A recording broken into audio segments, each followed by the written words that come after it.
Holiday ట్రిప్ల కోసం మన దేశంలో గోవా వెళ్లేవారు చాలా మంది ఉంటారు. ఇక డిసెంబర్ 31 న్యూ ఇయర్ వేడుకల కోసం ఫారినర్స్ తో సహా మన దేశ యువత పెద్ద సంఖ్యలో గోవా బీచుల్లో సందడి చేస్తుంటారు. అయితే ఈసారి న్యూ ఇయర్ కు గోవా మూగబోయిందని, పర్యాటకులు లేక వెలవెలబోయిందంటూ సోషల్ మీడియాలో ఫోటోలు, పోస్టులు తెగ చక్కర్లు కొట్టాయి. అంతేకాదు స్థానిక, నేషనల్ మీడియా కూడా గోవాలో ఈసారి న్యూ ఇయర్ జోష్ కనిపించలేదని, పర్యాటకులు లేక హోటల్స్, రెస్టారెంట్స్, బీచ్లు బోసిపోయాయని పేర్కొన్నాయి. ఏడాదికి గోవాకి 10 లక్షల మంది వచ్చి ఎంజాయ్ చేసి వెళ్తారు. అలాంటిది 2024లో 4 లక్షల మంది కూడా రాలేదంటే నమ్మి తీరాల్సిందే.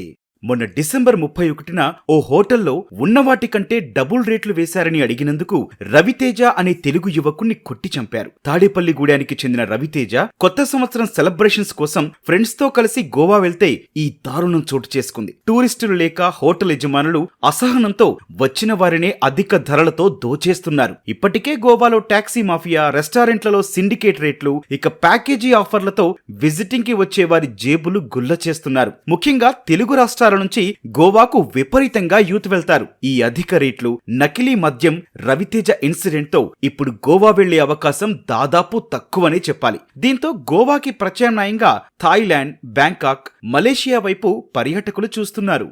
అయితే గోవాలో పర్యాటకుల సంఖ్య ఒక్కసారిగా తగ్గిపోలేదు. ఇక్కడికొచ్చిన పర్యాటకులతో అక్కడి వ్యాపారస్తులు దురుసుగా ప్రవర్తించడం, రేట్ల విషయంలో అడ్డగోలుగా పెంచేయడం, అంతకు ముందెన్నడూ చూడని రీతిలో ధరలు ఉండటంతో ఆ నోట ఈ నోట, మరీ ముఖ్యంగా సోషల్ మీడియా ఇన్ఫ్లుయెన్సర్లు ఎప్పటికప్పుడు సోషల్ మీడియాలో పోస్ట్ చేస్తుండటంతో అది చూసిన వారు నిజమే, తమకు అలా జరిగిందని, ఫలానా హోటల్ లేదా ప్లేస్ కి వెళ్లకండి అన్న ప్రచారం జోరుగా జరిగింది. ఫలితంగా 35% పర్యాటకం మీదే ఆధారపడ్డ గోవా జనాలు బేరాల్లేక ఆర్థికంగా ఇబ్బంది పడుతున్నారు. అలాగే పర్యాటకం మీదే అధిక ఆదాయం పొందే గోవా ప్రభుత్వం కూడా ఈ విషయాలు మరీ ముదరకుండా చూసేందుకు స్వయంగా గోవా ముఖ్యమంత్రి ప్రమోద్ సావంత్ రంగంలోకి దిగారు.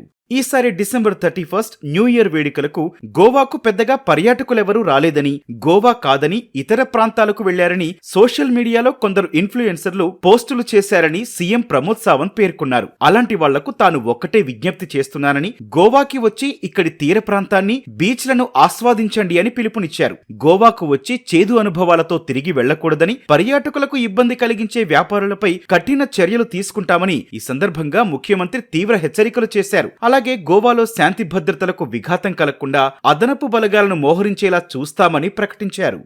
కానీ పర్యాటకులు మాత్రం మరోలా అంటున్నారు. అందులో రామానుజ్ ముఖర్జీ అనే ఎంటర్ప్రెన్యూర్ గోవా సీఎంకు నేరుగా లేఖ రాశారు. విదేశీ పర్యాటకులు గోవాను సురక్షిత ప్రదేశంగా భావించడం లేదని, లిక్కర్, హోటల్, ఫుడ్, చివరికి చిరు వ్యాపారులు కూడా దోచుకుంటున్నారని సూచించాడు. అతనికి మద్దతుగా వందలాది మంది ఖాళీగా ఉన్న బీచ్లు, హోటళ్లు, సెలబ్రేషన్స్ ఫోటోలు చూపించి ఆ విషయం నిజమేనని చెబుతున్నారు. మరి మీరెప్పుడైనా గోవాకి వెళ్లారా? వెళ్తే మీ ఎక్స్పీరియన్స్ ఏంటి? కామెంట్ చేయండి.